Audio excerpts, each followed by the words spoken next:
Gloria Benedikt is yet another Viennese pearl, if I may say. She is a state opera dancer. She has been there for a long time. And she organized a meeting which made a deep impression on me, to use yet another form of arts and culture to discuss the paradigm of sustainability.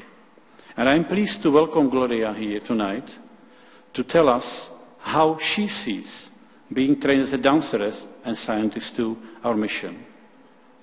Gloria, please join me here at the stage.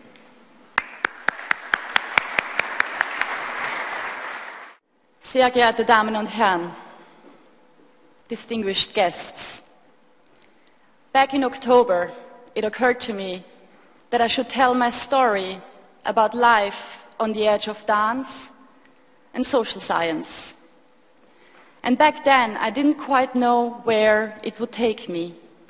I just knew it had to be told.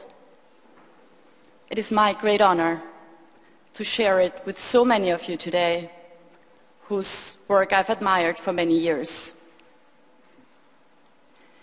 In April 2013, Yo-Yo Ma, one of the world's most famous cellists and arts advocates, said something that summarized the journey I'd made without quite realizing it. Artists are trained to be attentive to the smallest possible detail, and this enables them to make sense of the biggest possible picture.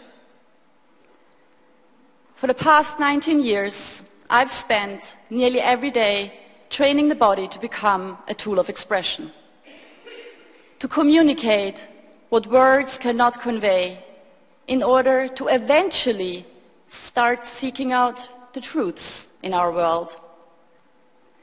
That journey was painful sometimes, but also rewarding, and I'm only starting to grasp its destiny. So, how did I end up here, reflecting on the arts, economics, the irrational, and global challenges? I started drawing parallels between those worlds about 4 years ago. I was in my 9th season with a ballet company, moving up the ranks. People around me admired the tricks I was able to do. Yes, tricks I would call a high level of ballet technique, because provided one possesses the physical, intellectual gifts, it has become nothing more than figuring out how to apply the laws of physics on the body.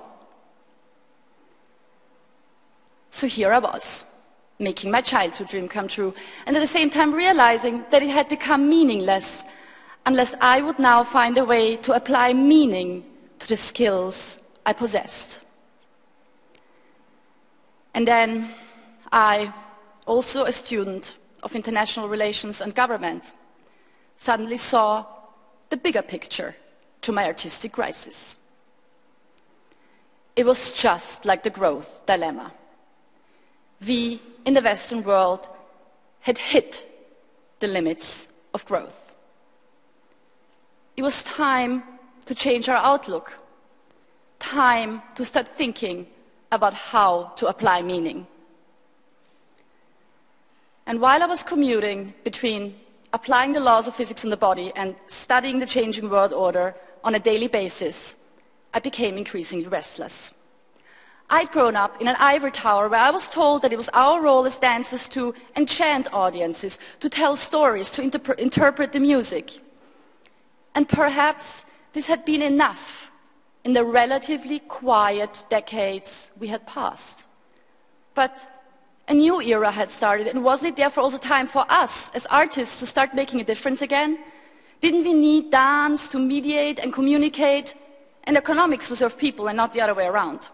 But while I of course had no idea on how to address the economic crisis, I did know how to tackle the artistic one.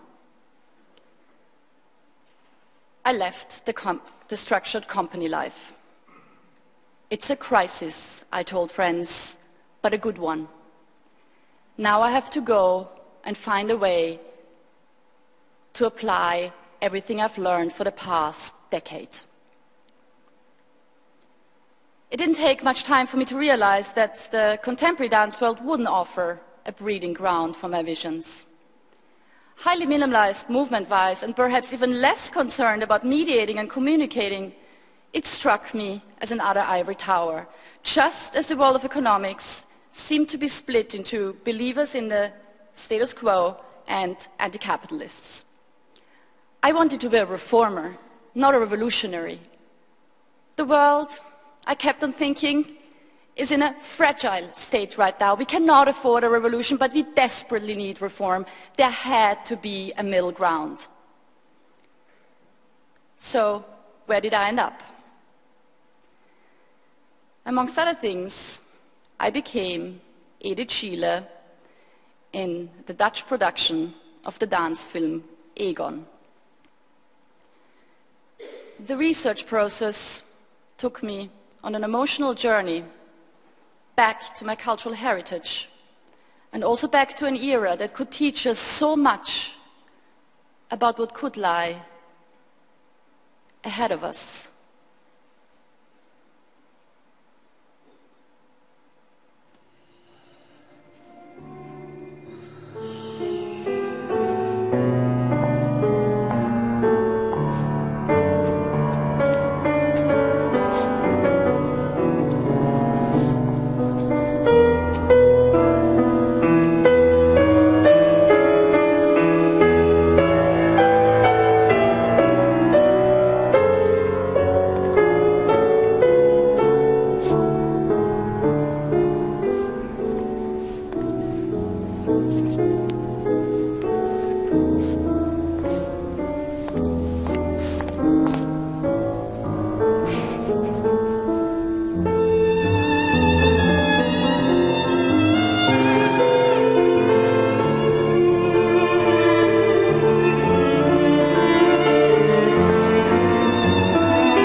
Then, 1 week after the film was a wrap, as they call it, I was back to academia. Economics in particular, since I was told I had to take economics before graduating so I would understand how the world works. In the first class, we were taught that everything we would learn that semester was based on the assumption that human beings act rationally. And it was instantly clear to me, coming straight from the Egon film set, that basing economics on that assumption was just as bad as applying the laws of physics on the body and calling it art. It could only be part of the story. It was obvious that this was going to be 1 semester of applied mathematics, and I was horrified that scoring 100 points on the final simply by understanding the laws of demand and supply in the eyes of others equipped me to understand how the world works. As soon as the semester was over, I embarked on creating a second work on Egon Schiele. So here I was, exposed to the rational in my academic and the irrational in my professional life, 2 worlds that now seem to be clashing in so many places we look.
is categorized as an expressionist. But really, what I found in him during those 2 very intense research periods was above all a humanist. In the midst of the Industrial Revolution and onset of modernity, he, amongst others, here in Vienna, turned inward in search for the essence of humanity. And in the end, I believe he simply painted people how he saw them. I found myself asking that same question 100 years later in the midst of the digital revolution. What is it that makes us human in this rational, data-driven age? Having the ability to be empathetic and having the courage to be vulnerable rather than perfect has to do with it. But my search for a more comprehensive answer continues. Solving hundreds of economics problem sets provided me with few answers, but instead revealed an even bigger question. If we're becoming a civilization that can only measure extrinsic value, aren't we going back in evolution, back to the state of nature, and aren't we giving up on the core of humanity, the ability to recognize value beyond what is directly in front of us? This question served as what we called the old narrative in the piece I created next. A piece on growth.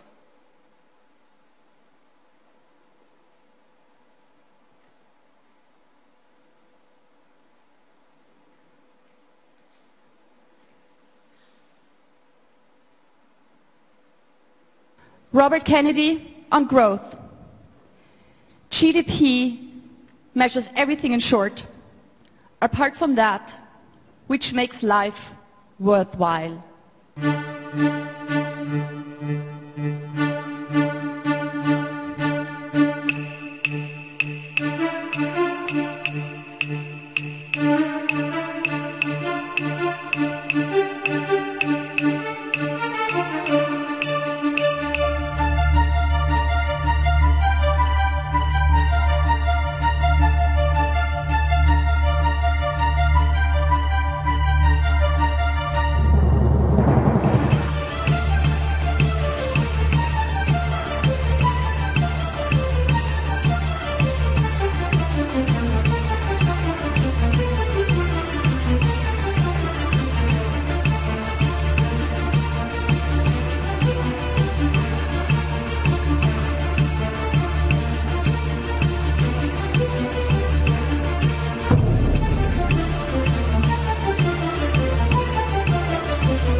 Then, we envisioned a new narrative on growth, taking into consideration the realities of interconnectedness we find ourselves in.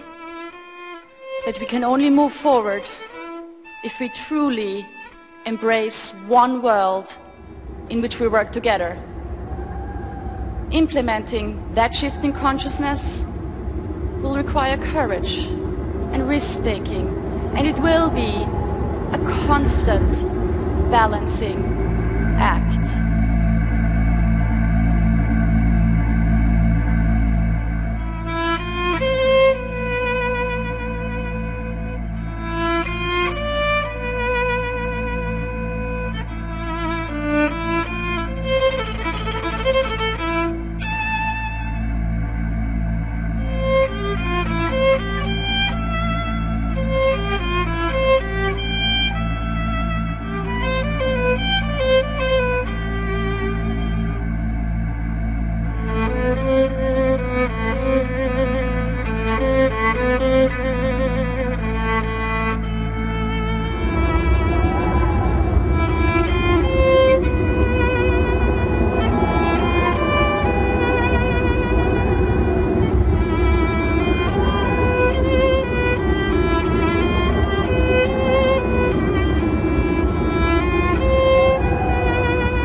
story ends for today, but I will continue to do whatever it takes to transcend technique in order to seek out the truths in our world.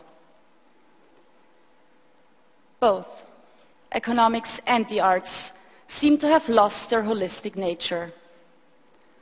Highly specialized, both domains, which should be vital to our existence, have distanced themselves from what has been their purpose for the most part of history, to serve society. And what used to serve us as a means to an end now has become an end in itself. I very much hope that in the coming months we will be able to advance the discourse on how to find our way back in order to move forward. Thank you very much for your attention.